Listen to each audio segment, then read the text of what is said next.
영생에 대해서 이렇게 말씀을 나누다가 좀 나눴었는데, 제가 이제 영생에 대해서 묵상한 것을 이제 한번 말씀하고 싶어서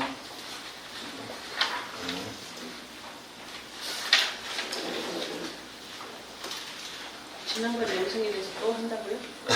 아니, 제가 이해하는 영생에 대해서 한 번 더 말씀을 할 테니까 한번 들어보셔요. 요한복음 1장 14절을 저는 이제 말씀이 육신이 되어 우리 가운데 거하심에 우리가 그의 영광을 보니 아버지의 영광이요 은혜와 진리가 충만하더라. 이 말씀을 이제 얼마 전에 좀 됐죠? 이 말씀을 붙잡고 이제 제가 묵상하던 적이. 그런데 이번에 나연자님께서 이런 말씀을 하셨어요. 영생이 그 이름이고, 영생이 형상이고, 영생이 영광이고, 이렇게 이제 했던 걸로 제가 기억이 돼요. 혹시 틀리면 제가 머리가 나빠요. 그러니까 이해를 해주시고. 그래서 그때 영광이라고 했을 때, 그러면 영생은 영광이야. 그러면 이게 이제 우리가 이해를 한 것인가? 저는 이러는 사람들을 제일 싫어해요. 왜 그러냐면, 영광이다 그랬으면 그 영광에 대해서 내가 사람들에게 알아듣기 영광 설명을 해야 돼요. 누가 나한테 영생이 영광이야 이렇게 말하면 저는 안 듣고 가버려요. 뭐 할 말 없어. 다 했지? 그러면 이제 그만 얘기해. 다음에 이제 갈게. 좀 제가 이 성격이 이제 이런 식이에요. 근데 먼저 그 사람이 설명할 수 있으면 그 설명을 해줄 수 있느냐고 이제 물어보겠죠. 그래서 제가 이제 이걸 이제 붙잡고서는 계속 묵상을 하다 보니까 조금 이제 이렇게 계시가 있어가지고 이제 한번 설명을 해보려고 그래요. 그러면 말씀이 육신이 되어 우리 가운데 거하셨는데 그 얼굴을 보니까 아버지의 영광이래요. 영광. 그러면 이 도대체 그 영광이 무슨 말인가? 무슨 뜻이에요? 영광이. 제가 이제 그래서 얼른 사전을 찾아봤어요. 사전을 찾아봤더니 영예롭게 빛나는 그 빛이래요. 그 세상에 그러면 이제 그 영예롭게 빛나는 빛이 뭐다냐? 또 물어봐야 될 거 아니에요. 그 영예롭게 빛나는 빛이 무엇일까? 성경에 다 있더라고요. 그래서 그러면 아버지의 독생자의 영광이요 은혜가 진리가 충만한 것을 누가 썼느냐? 요한이 썼어요. 그럼 요한은 뭐냐? 그걸 봤으니까 쓴 거예요. 그런데 다른 사람들은 예수 그리스도가 이 땅에 오셨을 때 그 얼굴을 보고 아버지의 독생자의 영광이라고 본 게 아니라 사단의 얼굴과 형상으로 본 거예요. 그러니까 대적하고 비난하고 결국에는 십자가에 못 박을 수 있었던 거예요. 자신 있게. 그러면 그것을 본다. 그러면 이제 요한복음 17장 3절에서 아는 것에 대해서 얘기를 해야 되는 거예요. 요한복음 10장에서도 아버지 그 영생은 유일하신 참 하나님 곧 예수 그리스도를 아는 것. 그러면 아는 것을 지금 여기서도 이제 얘기하는 거예요. 그럼 요한은 그걸 보니까 자기가 이분이 예수 그리스도구나 하는 것을 인식했다는 거예요. 그러면 사도행전 9장 3절에서 지가라는 거리에서 기세가 등등하게 살기가 등등했죠. 살기가 등등해서 예수 믿는 사람들을 잡아다가 옥에 가두거나 죽이거나 예수를 안 믿는다고 다짐을 받거나 이 셋 중에 하나를 하려고 이제 다메섹으로 가던 중이었죠. 그런데 지가라는 거리에서 후련히 빛이 비추었어요. 그런데 이 빛을 비추었으면 여기서 이제 그런데 그 다음에 이제 그 묘사된 게 뭐냐면 바울은 어두워서 보지 못했어요. 저는 이 성경 어떻게 해석했느냐? 바울이 자기가 내가 소경이었구나 하는 거를 그 말씀을 받고 나니까 깨달은 거죠. 왜? 말씀이 이해가 안 됐어요. 그래서 그는 즉시 자기를 안내해 줄 사람을 찾았다 이렇게 됐어요. 그래서 저는 그것을 이제 이렇게 보이면서 그래서 이제 그를 안내해 줄 사람이 누구였느냐? 아나니아였던 거죠. 그래서 아나니아가 그의 머리에 손을 기도했다 그랬어요. 안수했다 그랬어요. 그러니까 그의 눈에서 비늘 같은 것이 떨어져서 보였다 이렇게 얘기할 때 그러면 안수하니까는 그 눈에 비늘이 떨어졌다. 안수라고 하는 것은 지난번에 그 홍재님 말씀 통해 저는 이제 이해가 됐는데, 손이라고 하는 것은 그 내가 무엇을 전해준다 이런 뜻을 하고 이렇게 이제 홍재님이 말씀하시면서, 아 그렇구나. 안수라고 하는 그 사람이 어떤 사람이 머리 위에 손을 얹고 기도한다는 거잖아요. 그래서 기도는 우리처럼 이제 이렇게 눈으로 보이는 그것이 아니라 그에게 말씀을 풀어서 네가 받은 말씀이 무엇인가 이렇게 가르치다 보니까 바울이 눈에 그 비늘이 떨어지면서 그 말씀이 이해가 됐다 이렇게 이제 보는 거예요. 그래서 그 영광을 비추었을 때 하나님의 영광이 비추었는데 그 영광을 바울이 드디어 보게 됐다 이 얘기를 하는 거예요. 그래서 그 즉시로 예수는 그리스도라 전에 핍박하던 예수를 그리스도라고 가르쳤던 거예요. 그래서 우리가 그 고넬료의 집에 갔던 그 베드로가 사람들에게 안수함에 그들이 성령을 받다라 그랬어요. 근데 여기서도 같은 얘기죠. 그럼 베드로가 지금 요즘 부흥이 하듯이 막 가르쳐 놓고 나서 안수를 쫙 하니까 성령이 임했다. 우리는 이렇게 해석을 했던 거예요. 교회에서, 기독교에서는. 그런데 그것은 베드로가 말씀을 가르치는 그 사역을 통해서 그 영이 내가 너에게 이른 말을 베드로가 받아서 다시 사람들에게 했을 때 성령이 임했다 이렇게 해야 이제 성령 받는 것이 무당들처럼 그렇게 안 가고 진리대로 가는 거죠. 그래서 그러면 이제 출애굽기 24장 16절에 보면 구름 속의 영광이 나타난다 이렇게 말씀이 됐습니다. 그러면 구름 속의 영광이 나타난다는 게 무슨 뜻인가? 그걸 정확하게 묘사한 게 창세기 9장 13절 이제 노아에게 주신 그 언약이죠. 무지개 언약. 그러면 영광이 뭔지를 잘 모르는데 그 영광이 7가지, 그래서 아까 이제 한글 사자로 딱 맞아 떨어지는 거예요.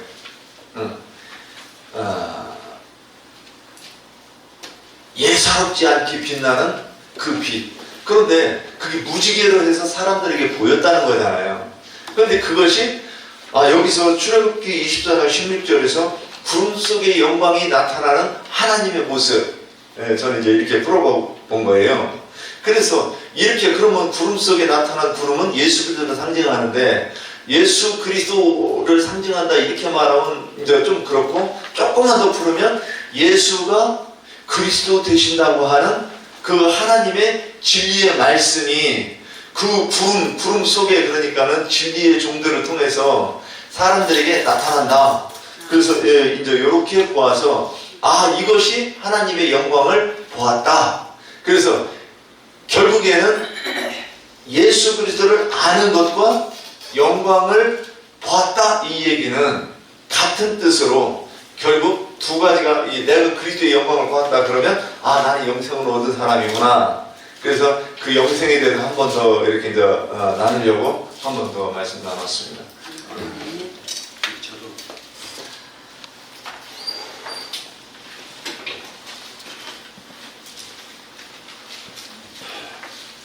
지금 나누는 거예요? 18장 하는 거예요? 네. 네? 저는 17장 했고 영생에 대해서 했고.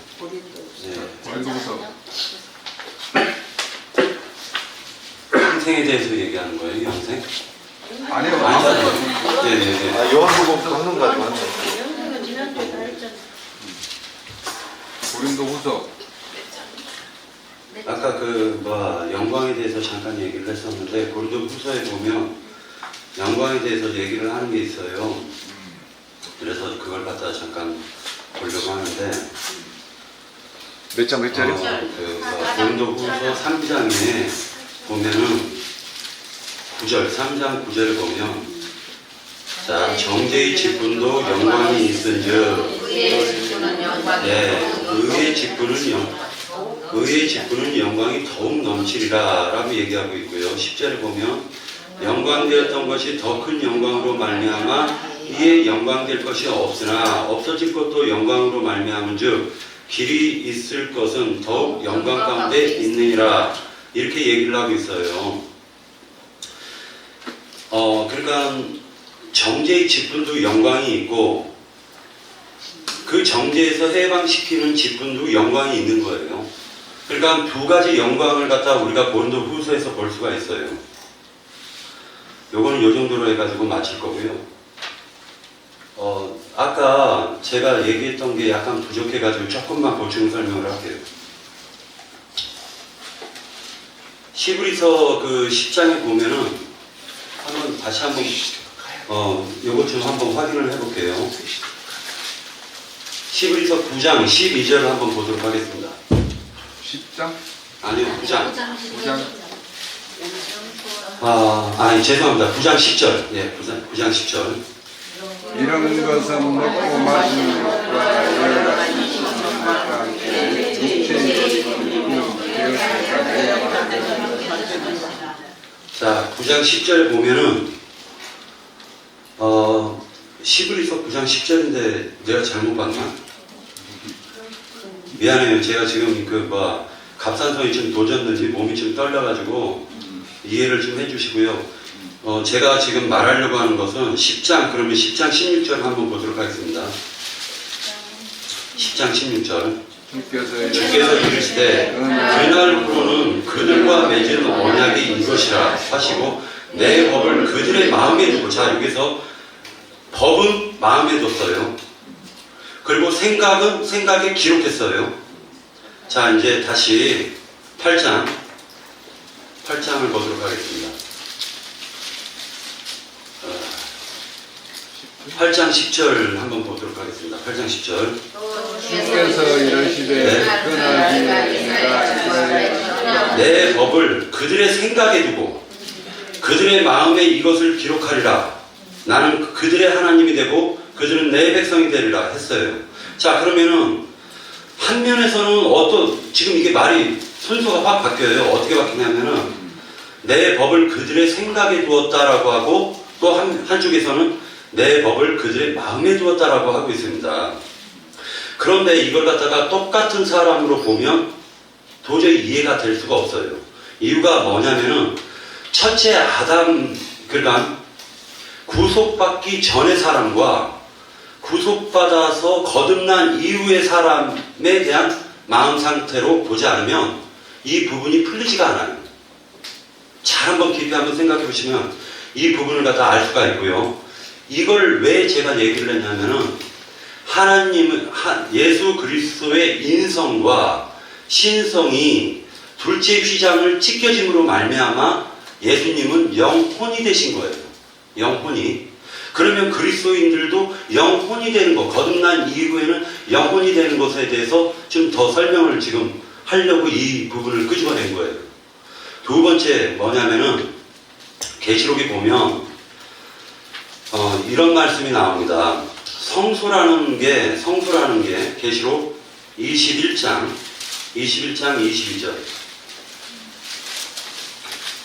22절 보면, 자, 21절부터 그 12문은 12진주니 각 문마다 한 개의 진주로 되어 있고 성의 길은 맑은 유리 같은 정금이더라. 성 안에서 내가 성전을 보지 못하였으니, 성전 보지 못했다는 겁니다. 이 성전이 뭐냐면요, 이는 주 하나님 곧 전능하신 이와 어린 양이 그 성전이심이니라, 이렇게 얘기하고 있습니다. 자, 그러면 이제 분명히 정의를 내리고 있어요. 뭐라고 얘기를 하고 있냐면 성전은 예수 그리스도 어린 양이 성전이다 라고 얘기하고 있어요. 자, 그러면은 여기에서 다시 볼 게 있는데,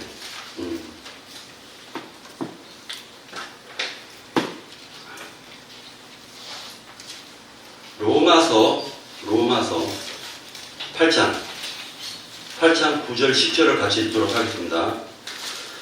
만일 너희 속에 하나님의 영이 거하시면 너희가 육신에 있지 아니하고 영에 있나니 누구든지 그리스도의 영이 없으면 그리스도의 사람이 아니니라.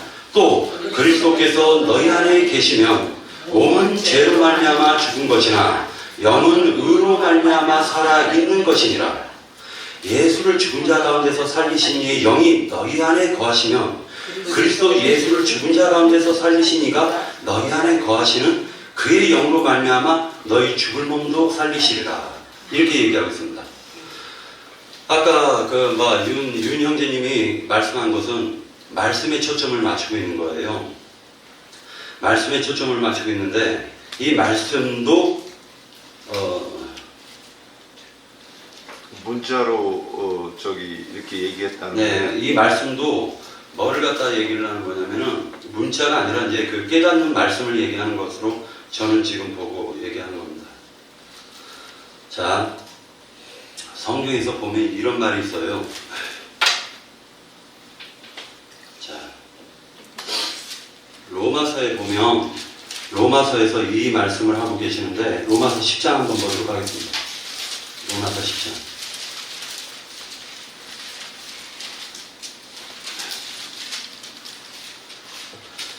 자, 10장 17절. 10절 한번 읽어보세요.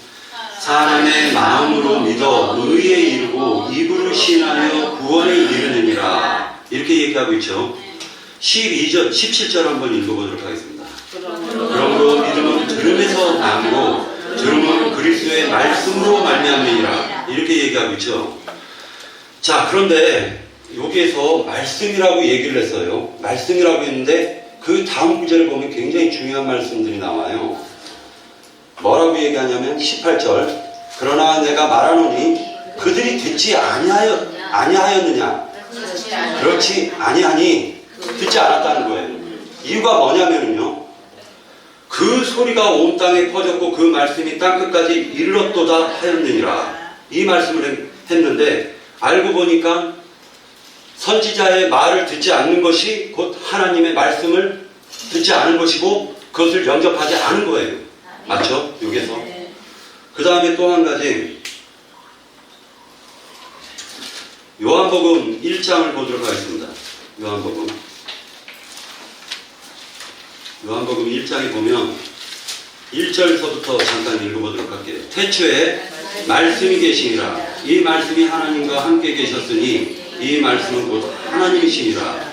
말씀이 하나님이세요.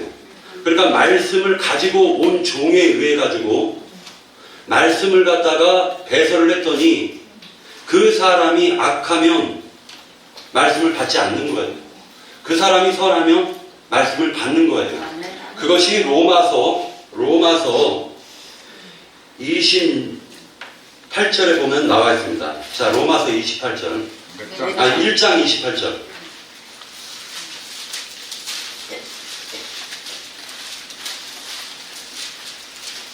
자, 또한 그들이 마음에 하나님 두기를 싫어하며 하나님께서 그들을 그 상실한 마음대로 내버려 두사 합당하지 못한 일을 하게 하셨으니 곧 모든 불의, 추악, 탐욕, 악의가 가득한 자요, 시기, 살인, 분쟁, 사기, 악독이 가득한 자요, 수근수근 하는 자요. 이렇게 얘기를 하고 있는데 왜 이런 것을 하냐면은 하나님 두기를 싫어한다는 거예요. 그들의 마음에는. 이건 하나님 두기를 싫어한다는 말은 말씀이신 하나님을 내 속에 안 받는 거예요. 또는 믿고 싶은 것만 믿는 것을 가리키는 거예요. 믿고 싶은 것만. 그러면 왜 사람들이 거짓복음을 믿느냐? 그게 더 좋으니까. 그게 예전에 저도 세상에서 잘 먹고 잘 살게 해주다가 죽으면 천국 가게 해주시는 그 하나님이 더 좋지, 이 세상에서 고난과 역경을 거쳐가지고 자기의 십자가를 지고 나를 따르라고 하는 하나님은 별로 안 좋잖아요.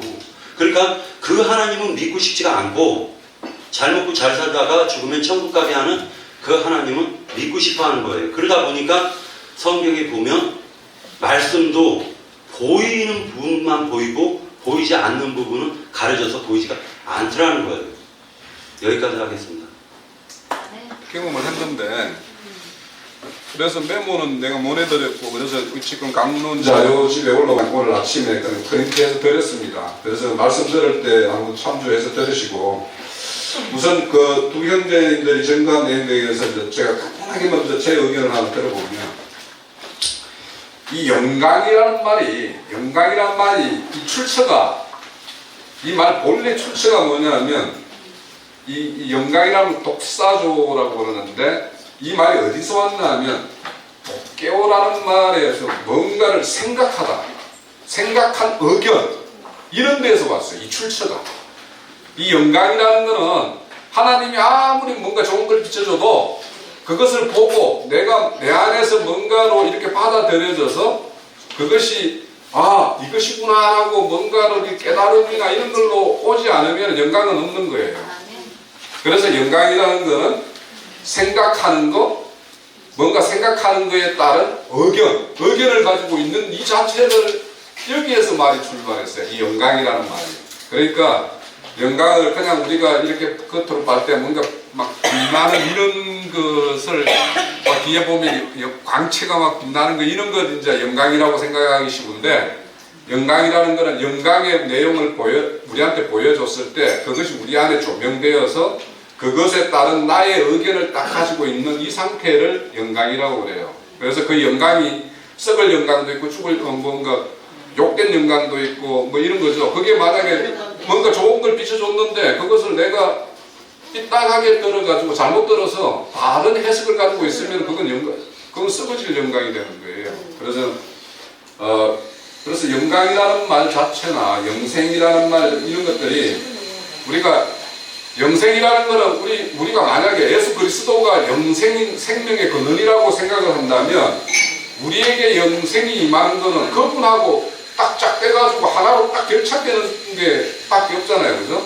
그러니까 그 결착이라는 거 뭐 이렇게 결합되어 있는 이걸 우리는 이제 성경적 용어로 하면 연합이라고 말하는데 연합을 이루기 위해서는 상대가 모르고는 연합한다라는 거 이거는 뭐 진짜 사실 세상 말로 말하면 강간이고 뭐 이런 거죠. 그런데 내가 연합할 상대를 알고 그래서 이분이 나에게 참 복된 것이다라고 생각될 때 나의 마음도 주고 나의 모든 걸 더 주어서 그렇게 하는 거죠. 그래서 그렇게 그분하고 연합되는 것이기 때문에 영생이라는 것은 그분과 나의 생각이 하나로 다 이렇게 일치되는 것이 영생이다.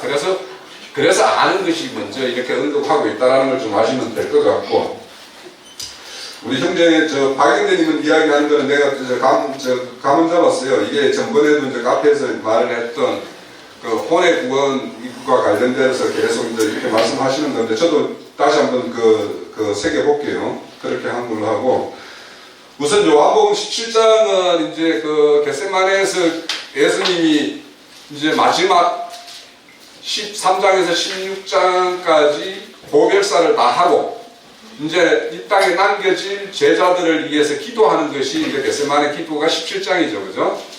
그래서 17장의 그 기도가 끝나면 이제 18장에 이제 순환을 고난을 받는 걸로 바로 연결이 돼요. 그래서 실질적으로는 주님은 그 겟세마네에서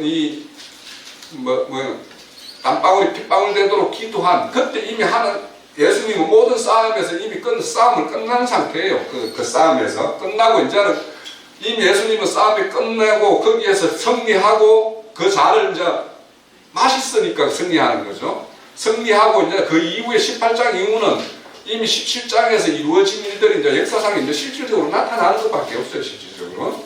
그래서 18장은 이제 그 순환으로 이제 이어지는데 그런데 이제 여기에 보면 기드론 계곡을 지나죠. 그죠? 기드론 계곡. 1페이지 우측 중간에 보면 기드론 나오죠. 기드론. 백항목이라는 뜻을 가진 지명이다 이렇게 되는데 이 기드론 골짜기가 뭐냐?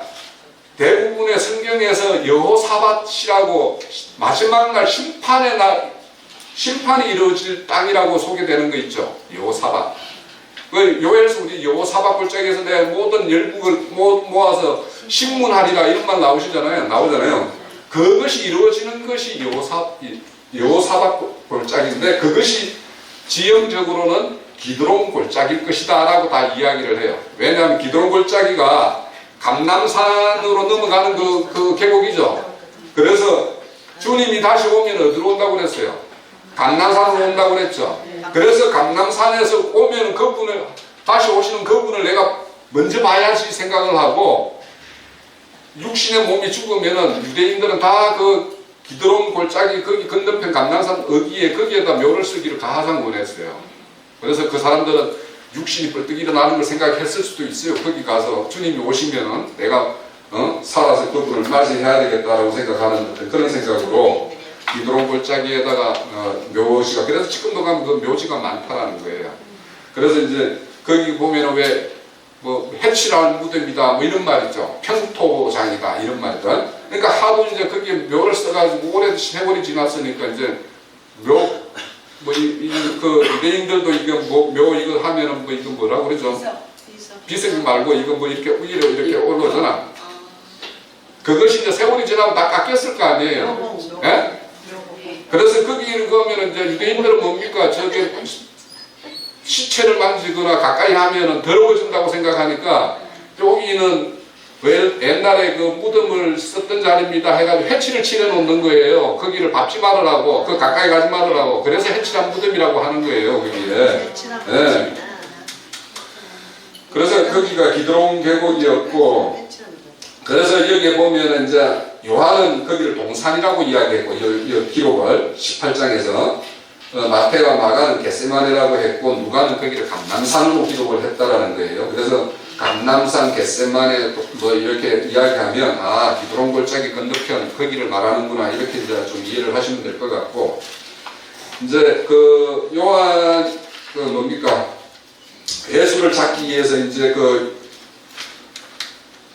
예수는 이제 그는 뭔가 중요한 어떤 그런 그 절기 제사라든지 뭔가가 있어서 예루살렘에 가게 되면 바로 이제 거기 끝나면은 감남산 너머의 벳박에 베다니 그쪽에 가가지고 이렇게 보내는 시간이나 아니면 여기에 말하는 겟세마네라고 하는 그 기도 동산에 가가지고 기도를 하는 것들을 알기 때문에 그 가룟 유다가 예수를 찾기 위해서 그런 하수들을 데리고 그쪽으로 왔다라는 거죠. 거기에서 이제 예수님이 이제 잡혀가는 이야기가 18장이에요. 그래서 이제 거기 보면 2페이지에 요한복음 18장 4절에 보면 예수께서 그 당한 일을 다 아시고 나아가사대 너희들 누구를 찾느냐 하니까 이들은 나사렛 예수를 찾으러 온 거죠. 네? 그래서 예수님께서 누군가를 잡으러 오면 이전에는 피난을 했죠. 오면은 그러니까 그거는 왜 그랬냐? 그때는 예수가 잡혀서 죽을 때가 아니기 때문에 예수님이 피하신 거예요. 그런데 지금은 모든 제자들을 발시킴을 당하고 또 그들에게 성찬을 먹여서 성찬에서 떡과 포도주를 먹이는 것은 생명 분배예요. 생명을 분배한 거예요. 예수님의 생명을 제자들에게 이제 분배해 준 거예요. 그게. 그래서 우리가 예수의 제자의 길을 가려면 그분이 분배해 주는 떡과 포도주를 먹어야 되는 거예요. 그래서 내가 아까 거의 아까 뭡니까 아브라함이 롯의 일족들을 다 구해낸 다음에 창세기 14장에 보면은 살렘의 왕 멜기세덱한테 떡과 포도주를 이렇게 상급으로 받잖아요. 그죠? 그죠? 떡과 포도주가 바로 살렘의 왕의 생명 공급을 받아서 이제는 이 사람은 평강의 나라, 그 나라의 한 사람이 되었다라는 어떤 표시예요. 예전에 우리 박영재하고 어떤 친구 만나러 왔을 때 막 어떤 친구가 막 밥을 해오고 국을 따라가지고 이렇게 막 먹이려고 한 일이 있었는데 그 양반이 이걸 알고 했던 것 같아. 그러니까 떡과 포도주를 나눈다라는 거는 준다라는 거는 예수의 생명을 이렇게 공급해 주는 거예요. 그래서 우리가 그 떡을 먹어야지 우리가 또 다른 사람들에게 떡과 포도주를 나눠줄 수 있는 그런 사람이 되는 거죠.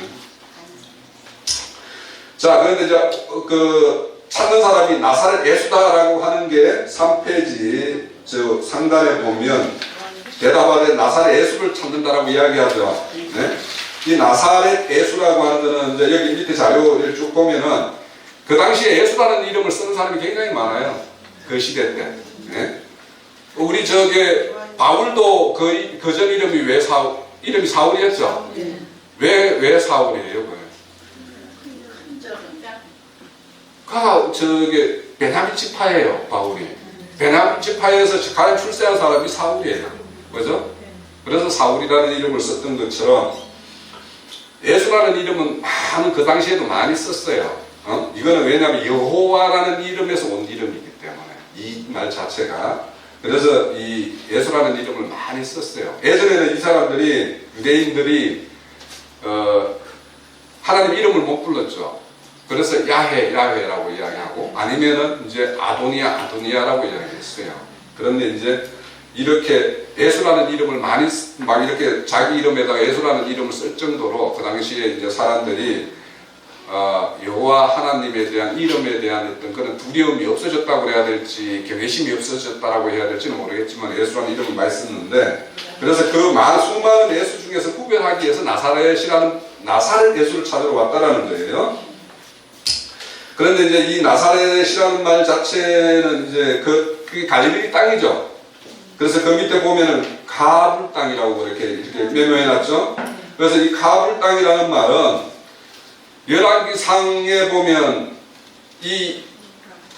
두로의 왕 히람이라는 사람이 솔로몬 성전과 솔로몬의 자기 그 궁전을 지을 때 백항목을 보내고 막 또 뭡니까 이 목수들을 보내가지고 이걸 충분히 지을 수 있게끔 지원을 했죠.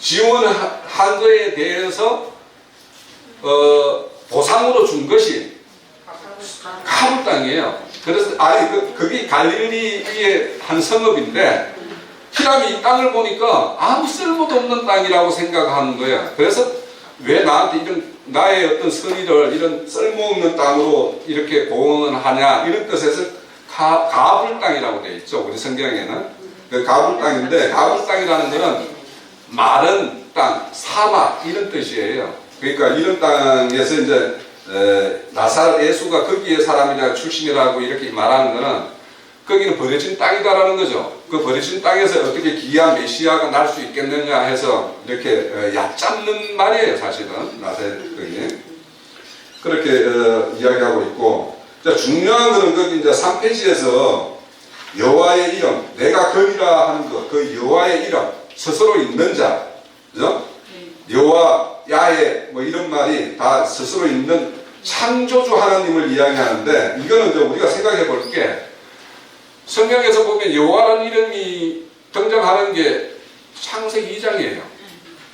그러니까 뭐냐? 창세기 2장에서 왜 이게 쓰이냐 하면 하나님이 피조된 세계와 딱 대응이 되는 것이 뭐냐 하면 하나님이거든요.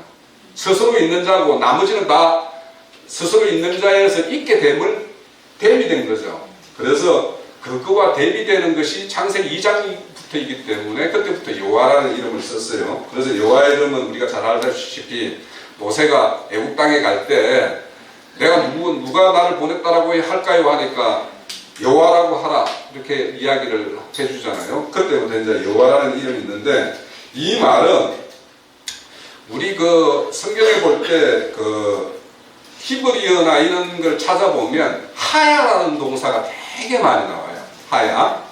예, 이 동사는 영어에서 말하면 비동사와 똑같아요. 그러니까 비동사는 뭔가가 있는 어떤 상태를 표현할 때는 항상 이렇게 나오는 게 동사죠. 비동사가 제일 많이 쓰이는 동사잖아요. 그죠? 그런데 이제 이 비동사에 해당되는 게 이 히브리 하야인데 이 하야라는 말에서 여호수아, 예수와 이 말이 다 이렇게 출처가 되는 거예요. 그래서 그런데 이 하야라는 동사를 해석하는 데 있어서 이게 어떤 스스로 있는 자 있다라는 비동사로 해석을 하면 스스로 있는 자가 되는데 이것을 become 해가지고 우리 영어에서도 보면은 비동사, become 동사가 공부할 때 제일 많이 배우잖아요. become 동사는 뭐냐면 대비하다, 있게 하다라는 뜻이에요. 그래서 뭐냐면 창세기 1장을 우리가 볼 때 빛이 있으라 하죠. 그러면 그 빛이 그러면은 우리 창세기 1장 3절에 보면 빛이 있는데 그런데 14절인가 가면은 뭐 강명체가 이렇게 등장하잖아요.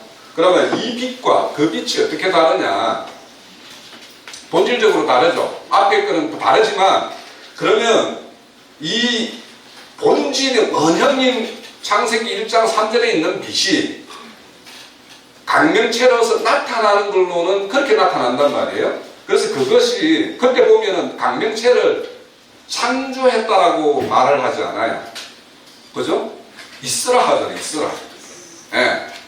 그래서 있으라 하는 거는 뭐냐면 기존 원형이 있는데 원형을 보이는 어떤 걸로 나타나게 하는, 그래서 이걸 해석을 할 때 뭐가 되게 하다라는 쪽으로 비캄이라고 해석을 해야 된다라는 사람도 많이 있어요.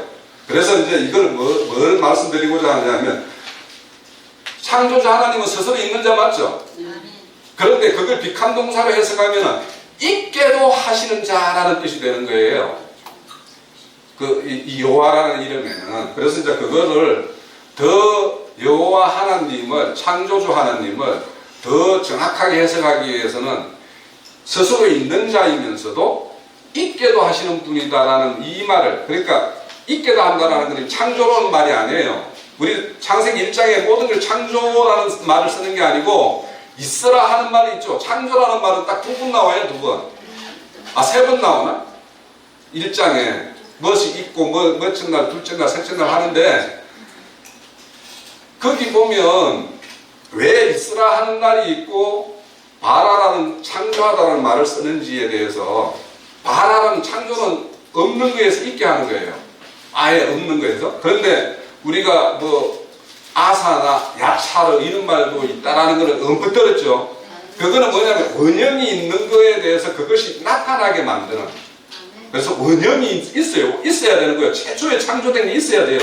이것이 이렇게 만물의 형상으로 나타내게 하는, 그래서 그거를 나타내게 하는 것을 만들다. 창조에 보면은 만들다라는 맛이 나오죠. 그죠? 예, 그렇게 해서 이제 해석을 이렇게 좀 이렇게 부가적으로 하는 것도 있어요. 그래서 그게 크게 틀리지 않았다라는 생각이 들어서 말씀을 드리는 거예요. 자, 그래서 이제 여기에 보면 유대인들은 뭐라고 그랬냐면 하나님을 아도니아라고 그랬어요. 아도니아. 이건 주인이라는 뜻이에요. 주인. 하나님이 나의 주인이십니다. 그러니까 이름을 부르는 게 아니에요. 부르면 예 주인님 이렇게 이제 주인이 만약에 부르면 내가 갈 때 예 주인님 하고 따르는 것 같아요. 만약에 내가 부르는데 예 홍석이님 하고 따라오는 건 아니다 이거예요. 그거와 같이 이름을 부르는 것이 아니라 이름을 이렇게 함부로 부르지 않기 위해서. 그런데 이제 이거를 우리 이제 그 개혁 성경에서는 다 여호와라고 다 번역을 하고 있어요. 그래서 이제 그런 거에 대해서 이제 좀 한번 그 내용에 대한 말씀이 한 4페이지에 계속 이어지는데 그 스스로 있는 자라는 의미를 나는 처음에 여호와라 41장 이사야서 41장 4절에 4페이지 우측편에 가면은 이사야서 41장 4절에 있죠. 여호와란 처음에도 나요 나중에 있는 자도 나요 내가 곧 그라 이렇게 이야기하죠. 예, 그래서 이제 우리 처음이요 나는 끝이다 이런 말도 있고 이런 것들을 다 여호와 하나님을 표현할 때 사실 여호와 하나님을 표현할 말이 너무도 한마디로 표현이 안 되죠. 그래서 여호와 뒤에 뭔가를 붙여가지고 하는 많죠. 여호와 이레, 여호와 니시, 뭐 여호와 레아, 뭐 많죠. 근데 기억도 못해. 잠깐 찾아보니까 17가지가 그렇더라고. 그러니까 하나님이 우리에게 행사하시는 모양이 그렇게 다양한 모양으로 우리에게 비춰진다는 거예요. 그래서 그렇게 한마디로 여호와 하나님을 규정 지을 수가 없죠. 우리 피조물이 어떻게 하나님을 규정 지을 수가 있어요. 그러니까 그 여호와 하나님이 우리에게 비춰지는 것은 그렇게 다양하게 비춰지는 모양이다라는 걸 말씀하고 있는 것이 있고요. 제가 이 다른 제일 중요한 것만 좀 말씀을 드릴게요. 우선 우리 7페이지에 보면 우리 강론 들을 때 7페이지에 보면 형제님이 한번 간단하게 언급했다가 1시간 정도를 배분해가지고 깃뿌리에 피 바르고 손에 피 바르고 음지발가락에 피 바르는 것에 대한 증거를 했었어요. 그죠? 이거는 이제 어떤 거에 대해서 이제 말씀이 나온 거냐면 말고의 안나스의 집에 있는 한 종의 그러니까 뭐 그 집에 수종 정도는 되겠죠. 제일 큰 종 정도는 되겠죠. 그 말고를 베드로가 길을 이렇게 자르는 이야기가 나오잖아요. 그래서 이제 이 이야기를 보면 이제 이거를 이제 영적 해석은 그 종 안나스의 종의 예수의 길을 이제 할례를 치는 것과 같은 건데, 근데 이제 실질적으로 이게 뭐 진짜 종이 이렇게 해서 길을 잘랐는데 주님이 이렇게 만져서 길을 낫게 했냐 안 했냐라고 하는 거에 대해서는 저는 그렇게 했다라는 거 믿는 사람이에요. 저는 왜냐하면 다른 말씀에 보면은 그 칼에 대해서 더 구체적으로 이야기를 해요. 그 칼을.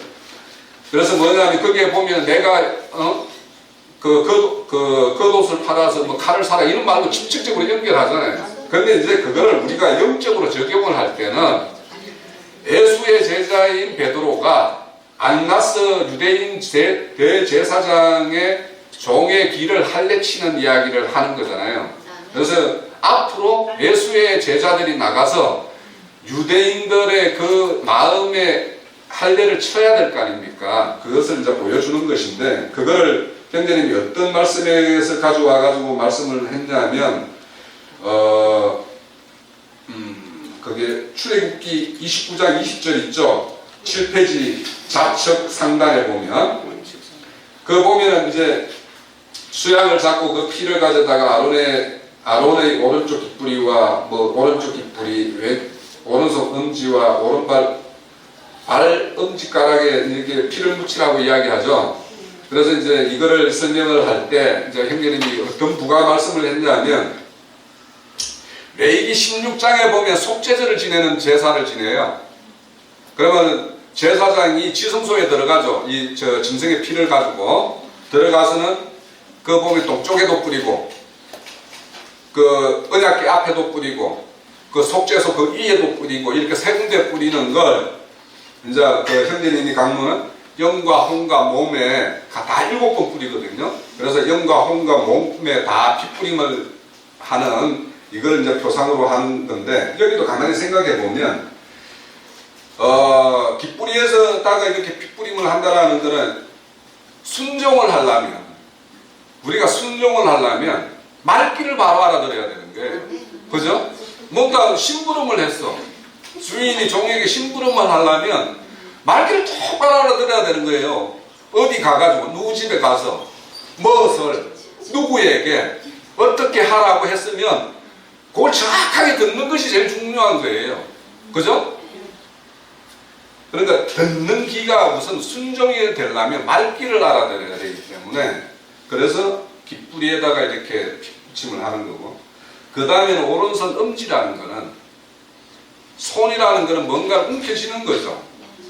움켜쥐는 거고, 또 움켜진 거를 자기 소유도 삼을 수 있지만 남에게 넘겨줄 수도 있어요. 이 손이라는 거는 자기의 어떤 거는. 그래서 이거는 손이라는 거는 이제 오른손 엄지라는 거는 뭐 이런 어떤 건세의 어떤 이런 것도 있겠지만, 그래서 예수님의 어떤 핏뿌림에 의해서 예수의 어떤 권능의 권세를 이렇게 이어받는 것도 있겠지만, 자기에게 지고 있는 것들을 여기는 다 핏뿌린다라는 건 옛날에 손에 쥐고 있던 것과 지금 새로 주님이 손아귀에 쥐어주고자 하는 게 있다라는 거예요. 그러면 사실 핏뿌린다라는 거는 이걸 바르게 한다라는 뜻 아니에요. 핏뿌린다라는 건 예전의 것이 잘못되었으니까 새롭게 한다는 뜻이니까, 이제는 손아귀에 네가 잡고 있었던 것들을 놓고 이제 주님이 쥐어주는 것을 잡아야죠. 그래야지 우리가 온전한 손을 가지게 되잖아요. 그래서 온전한 손을 가져야지 내가 뭔가를 넘겨줄 수가 있는 거예요. 그래서 내가 전번에도 요더라고 했고, 아까 윤영재님이 디다스케, 가르친다라는 뜻은 서로 손을 뻗어서 건네주고, 받는 사람은 손을 뻗어서 받아야 되는 것이 이게 이루어졌을 때 가르침이, 배움이라는 것이 완전히 이루어진다라고 내가 말씀드렸는데, 그걸 아까 이제 말씀하신 거예요. 그러니까 이 손을 피바름을 받는다라는 것은 내가 바른 것을 가지고 있어서 바른 것을 건네주는 어떤 일을 해야 되기 때문에 그래요. 그리고 이제 오른발 엄지에다가도 이렇게 한다라는 것은, 발이라는 것은 우리의 복음의 로마서 9장인가 보면은 이렇게 그 복음의 발걸음이라는 이런 발걸음을 복음에 비유해서 말씀을 많이 하잖아요. 그래서 이렇게 우리가 발을 과거에는 세상을 살기 위해서 세상에서 이렇게 열심을 냈던 어떤 그 발이었다면, 이제는 복음의 발로서의 어떤 그런 어떤 삶을 이야기하는, 그래서 여기에 보면 아론이 이제 대제사장이잖아요. 지금 아론에게 기입하는 이야기를 해요. 그래서 아론이 이렇게 받았고 아론의 아들도 이렇게 받아야 될 것이고 이렇게 되는데, 이것이 결국에는 정인의 삶을 사는 사람은 깃뿌리에 핏뿌림을 받아야 되고, 그래서 손에 핏뿌림을 받아야 되고, 오른쪽 엄지에다가 핏뿌림을 받아야지만이 온전히 할 수 있다라는 걸 이제 말씀하는 걸로 말씀을 했고요. 네, 그리고 좀 뛰어넘어서 9페이지 갈게요. 9페이지에 가면 말씀을 이제 여기에 보면 자, 이게 어디에서 그냥 마가복음 10장 38절에서 45절에 보면은 너희가 나의 마시는 잔을 마시면 나의 밟는 세례를 받을 수 있느냐, 이 말씀을 이제 강조를 많이 하셨어요. 이 예수님이 마시는 잔이라는 것은 고난의 잔이죠. 예? 죽음의 잔이잖아요. 예? 죄의 형벌을 받아내는 잔이기 때문에 그 잔을 너희들도 받을 수 있냐 하면, 제자들은 막 이게 뭔지 모르니까 다 받을 수 있다라고 이야기하잖아요, 대부분.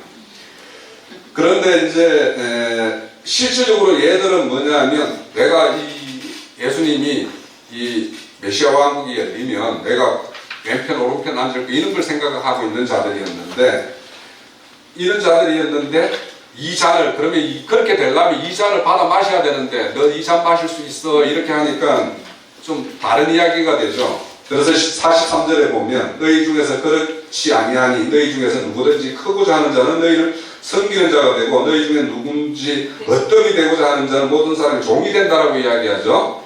자, 이 종의 이야기를 이어서 하시는 게 뭐냐면, 고린도전서 우리 아침에 잠깐 나왔던 고린도전서 15장 29절에서 32절 보면, 만일 죽은 자들이 도무지 다시 살지 못하면 죽은 자들을 위하여 세례받는 자들이 무엇을 하겠느냐? 어찌하여 너희를 위하여 세례를 받겠느냐?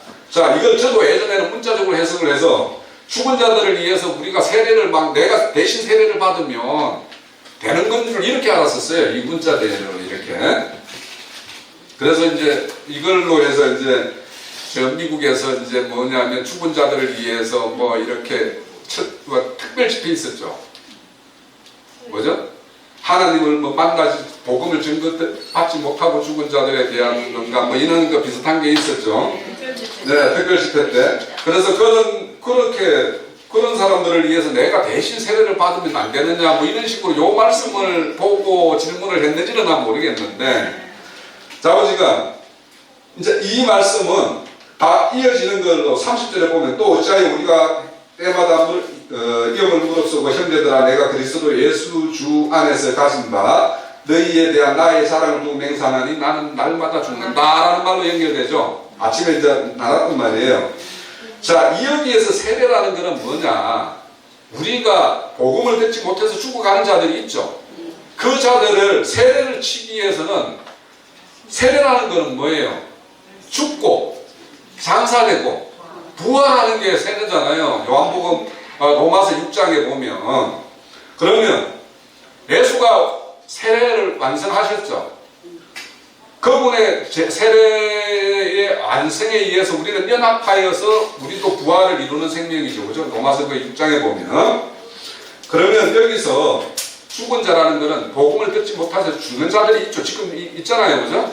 또 거짓 복음을 들어서 죽는 자들도 있고, 그들을 위해서 수고하는, 예수가 우리가 거짓 것, 세상 것, 우리 같은 이방인은 세상 것, 유대인들은 거짓 모세율법, 이거를 섬기다가 죽어가고 있는 자들 아니에요. 그 자들을 위해서 주님이 오셔서 세례를 완성했잖아요. 그러면 우리도 예수님의 제자의 길을 가기 위해서는 세례받지 못하여서 죽어가는 그 자들을 위해서 죽음과 같은 것을 무릅쓰고 이렇게 행하는 것이, 자기 자신 바울 사도가 그렇게 행하고 있는 것을 말하는 것이 이 고린도전서 이 15장의 이야기예요. 지금 우리가 읽은 말씀이. 그러니까 이거는 여기서 나는 날마다 죽는다라는 거는 내 안에 어떤 육신의 소욕이 일어나는 것들, 이걸 막 뭐 십자가에 못 박기 위해서 막 이렇게 날마다 죽는다라는 이 죽음이 아니라는 거예요. 그죠? 이제 이거에 대해서 이제 확실히 알죠. 그래서 남들이 나 날마다 죽는다 그러면 헛소리 하지 마라. 막 이 내용이 뭔지에 정확하게 우리가 접근을 해야지만이 그런 종교적으로 자기를 인격을 이렇게 연마하고 수련하려고 하는 사람들에 대해서 우리가 정확하게 증거를 해줄 수 있는 거예요. 그 사람들이 날마다 죽는다라는 말을 다 여기서 이야기해요. 이 30절의 말을. 그러니까 이 30절의 말의 의도가 뭔지를 정확하게 우리가 이해를 하고, 그래서 우리는 큰 자가 돼야지 작은 자를 섬길 수 있죠. 주님이 이 땅에 오셔서 섬겼죠. 우리 언젠가 시간 나면 이제 예전문만 로마서 9장에 보면 에서는 사랑하고 에서는 미워하고 야곱은 사랑했다는 말씀 있죠. 거기가 왜 거기에 보면 그 해석에 이제 제가 나중에 어떤 기회가 되면 그 자료를 다시 올려드리든지 어떻게 뭐 자료 나눠드리고 한번 강론을 하든지 하는 시간을 가지면 되겠는데, 거기에는 말이 없는 말이 들어가 있는 말이 있어요. 거기에는 원문에는 없는 말이. 거기 상당히 오해를 시키고, 창세기에 그 에서와 야곱에 대한 이상을 들은 리브가가 들은 거에 대해서 바울 사도가 거기에 중간에 해석말을 집어넣은 게 있어요. 그 말을 오해해서 들으면 에서는 따기도 전부터 이 사랑하기로 미워하기로 되어 있고 야곱은 사랑하기로 되어 있다라고 되는데, 그게 전혀 그렇지가 않아요. 그걸 어떻게 봐야 되면 그 밑에 이어지는 말을 잘 보면 바로를 왜 내가 그렇게 세웠는지 알아? 이런 말이 붙어 있어요. 그 밑에 보면.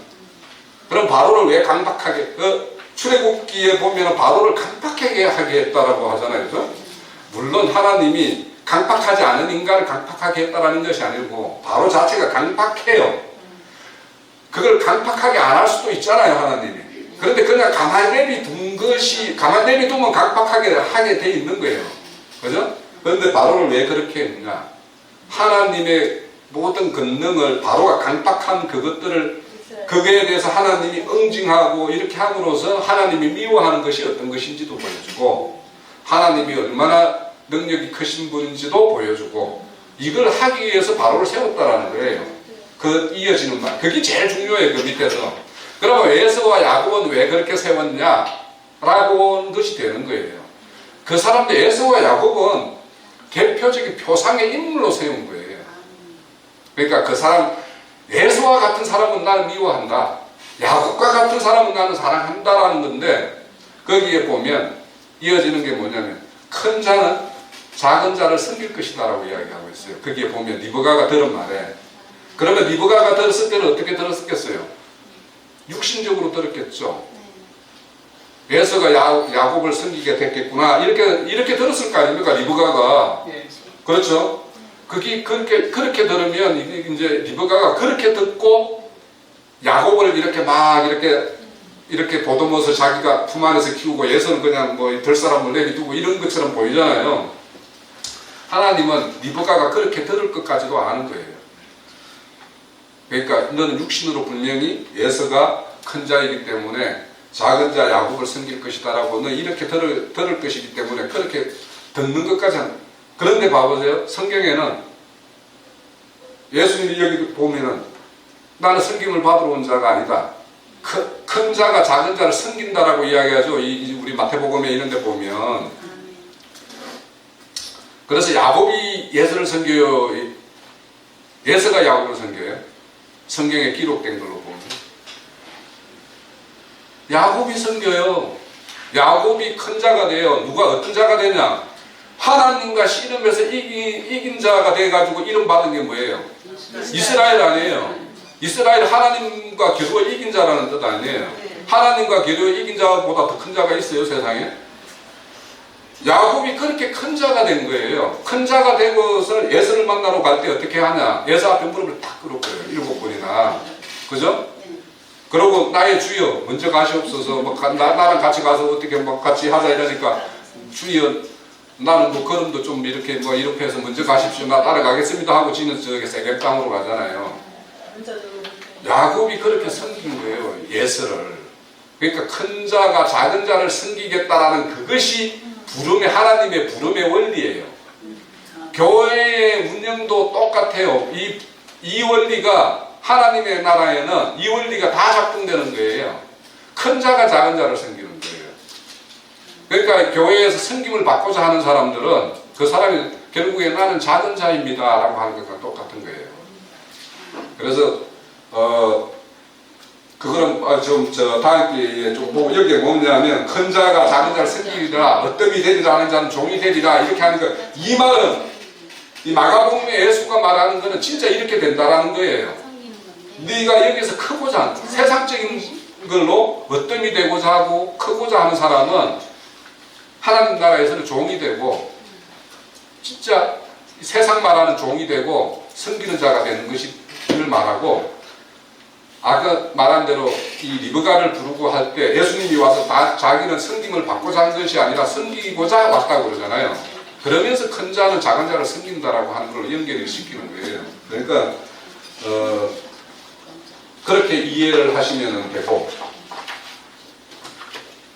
또 혹시 이제 우리 윤영재님이 그 애정론에 대해서 관심이 좀 있어서 내가 또 이제 이야기가 나오서부터 붙이면 에베소서 1장에 보면 예수 안에서 뭐 이렇게 애정되어 있다 뭐 이런 말 있죠. 그거는 이제 우리가 이해를 할 때 서신서를 이해할 때는 서신서는 편지를 보내는 척이 있고 편지를 받는 척이 있어요. 그래서 거기에 바울 사도가 우리라고 하는 거는 바울 사도와 지금 함께 지금 뭔가 사역을 하고 있는 거기에 같이 일원을 이루고 있는 그 사람들을 우리라고 이야기하고 있는 거예요. 근데 거기에 보면 너희에게도 라는 말 찾아봅시다. 에베소서. 이거 애정론을 이제 이야기하고 남들에게 이걸 설득시키려면 이거에 대해서 정확하게 이해를 해야지만 왜냐면 문자적으로 보면 일반 사람들이 말하는 애정론으로 딱 써져 있기 때문에 그래요. 자, 에베소서 1장 4절에 보면 우리를 택하사 이랬죠. 그죠? 그래서 여기서 우리라는 것은 바울과 함께요. 이 모든 믿는 사람을 포함하는 우리가 아니에요. 여기는 편지라는 걸 중국을 해야 돼요. 왜 그러냐 하면 13절에 볼게요. 이 편지를 받는 그 안에서 너희도 라고 있죠. 네? 너희도 진리의 말씀 곧 너희의 구원의 복음을 듣고 그 안에서 또한 믿어 약속의 성령의 인침을 받았으니 이렇게 할 때 여기 너희도 있죠. 여기 너희들은 누구예요?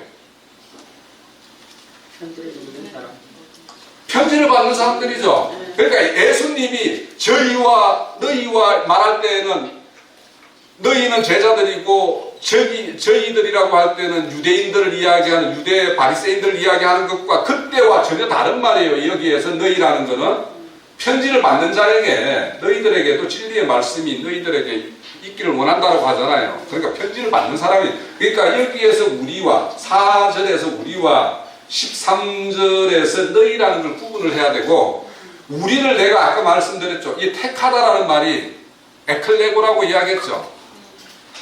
많은 믿는 자들 중에서 특별히 택정을 했다는 우리는 바울 사도 자신은 우리는 택장을 받아서 이렇게 교회의 어떤 이 이방인의 복음 전도를 위해서 우리는 이런 특별한 사명을 받았다라는 이 말을 할 때 택했다라는 말을 쓰는 거예요. 그러니까 모든 믿는 자를 택했다라는 말이 아니라는 거예요. 네, 무슨 아시겠죠? 그래서 이거 같은 경우는 그런 것이고 이야기지. 로마서 9장 가보세요. 이거는 내가 다음에 언제 이제 어차피 말라기서 강론할 때 다시 자세히 한번 할 텐데 로마서 9장이 이 제 애정론자들이 신주당시처럼 모시잖아요. 이것도 보면 네? 자 약속의 말은 이것이 명령이 임할 때 내가 이르리니 사라에게 아들 이제 여기 보면 약속의 자녀가 있고 뭐 약속 육신의 자녀가 있다라는 게 이제 8절까지 말씀이잖아요. 그래서 예서는 이삭을 선택하고 이스마엘이 아니다라는 걸 선택을 하면서 이제 말하는데 그 이어서 이어지는 말이 이제 너희 조상 이삭 한 사람으로 말미암아 임신하였는데 여기 보면 없는 말이 뭔지 알아요? 꺼야 될 게 그 자식들이 아직이라는 말이 없는 거예요. 없는 11절. 로마서 9장 11절. 그러니까 그 자식들이 아직이라는 말도 없어요. 또 아니 그 보면 한때라는 말이 있죠. 그 11절에. 그러니까 나지도 그러니까 말을 정확하게 이으려면 임신하였는데 나지도 아니하고 무슨 선을 행하지도 아니함. 그리고 한때 있잖아요. 한때. 예, 그러니까 시간을 말하는 거. 그 자식이 아직도 할 때는 뭔가 아직 아들을 낳지 않은 어떤 시간을 말하는 것 같잖아요. 그러니까 이 시간을 말하는 의미가 없는 말이라는 거예요. 없는 말인데 뭔가 이제 해석을 좀 분명하게 해주기 위해서 이제 이 시간이라는 의미를 붙임으로 인해 가지고 이 자식들이 나기도 않게 그러니까 이 말은 창세기 말을 연결을 하려면 11장 전체를 뜯어내면은 11장 전체를 뭐냐면 이게 바울 사도가 붙인 말이에요.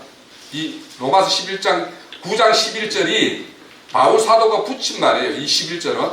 그런데 리브가가 들은 창세기 25장의 이야기는 말미암아 임신하였는데 하고 바로 12절로 넘어가야지 이제 창세기 말이 그대로 연결되는 거예요.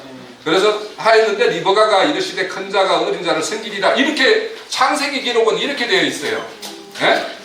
그런데 바울 사도가 11절을 하나 딱 붙였다니까 해석을 좀 해주기 위해서. 그런데 여기에서 이 해석이라는 게 그래서 이 부분 11절을 갈로를 일단 치고 한번 이해를 하고 그러면 바울 사도가 말하는 이 시간의 때라는 어떤 시간이라는 개념을 다 드러내고 말하면 나지도 아니하고 아무 선도 행하지 아니한 그때 하나님의 뜻이 뭐에 대해서 되느냐 하면 어떤 사람의 행위로 말미암지 않고 부른 자로 말미암아 서게 하려 함이라는 이 뜻이에요. 그러니까 뭐냐면 사람의 행위에 있지 않고 하나님이 부름에 의해서 성립되는 이야기인데 그 부름의 내용이 뭐냐 하면 큰 자가 작은 자를 섬길 것이다라는 거예요.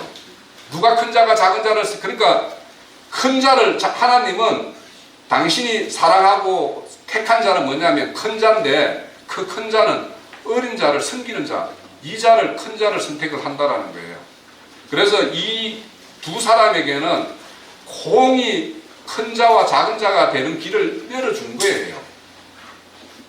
에서가 야곱을 섬기는 자가 되었으면 에서가 사랑을 받았을 것이고 야곱이 에서를 사랑하는 사람으로 그 행보를 이어갔기 때문에 야곱을 사랑하고 계속 하나님이 그와 함께 해준 거라는 거예요. 이게 기본적인 하나님의 원리가 하나님은 큰 자를 사랑해요. 근데 큰 자라는 거는 우리 세상적으로 큰 자가 아니고 작은 자를 섬길 수 있는 그 큰 자를 원하는 것이 하나님 나라의 가장 기본된 원리라는 거예요. 네?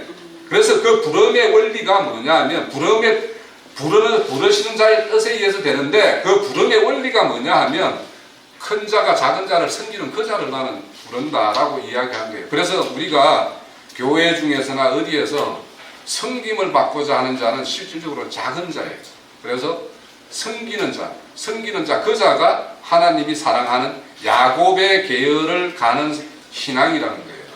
이것이 로마서 여기에서 말하는 건데, 근데 저기 밑에 보면 바로를 세웠다고 그러죠.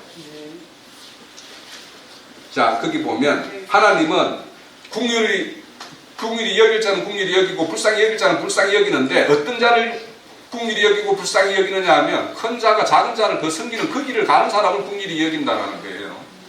그런데 여기 보면 18절에 보면 그런즉 하나님께서 하시고자 하는 자를 긍휼히 여기시고 완악하게 하고자 하는 완악하게 한다라고 하는데 17절에 보면 성경이 바로에게 이르시되 내가 이 일을 위하여 너를 세웠다고 그러죠.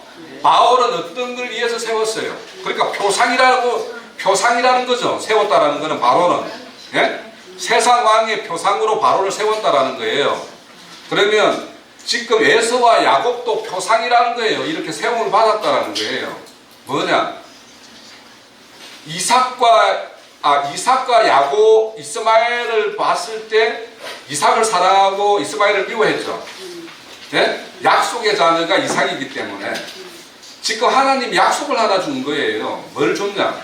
큰 자가 작은 자를 섬길 것인데 네가 어떤 자가 되어서 어떤 섬김을 하는 나는 그 자를 선택하겠다는 이 원리를 준 거예요. 그래서 이 믿음의 히브리서 11장에 나오는 믿음의 선진들은 다 믿음에서 큰 자가 돼가지고 다 섬기는 일을 하면서 살았던 사람들이 다 그 히브리서의 믿음의 선진들이에요. 이걸 한번 잘 생각을 해보세요. 그 사람들이 질문이 있습니다. 네.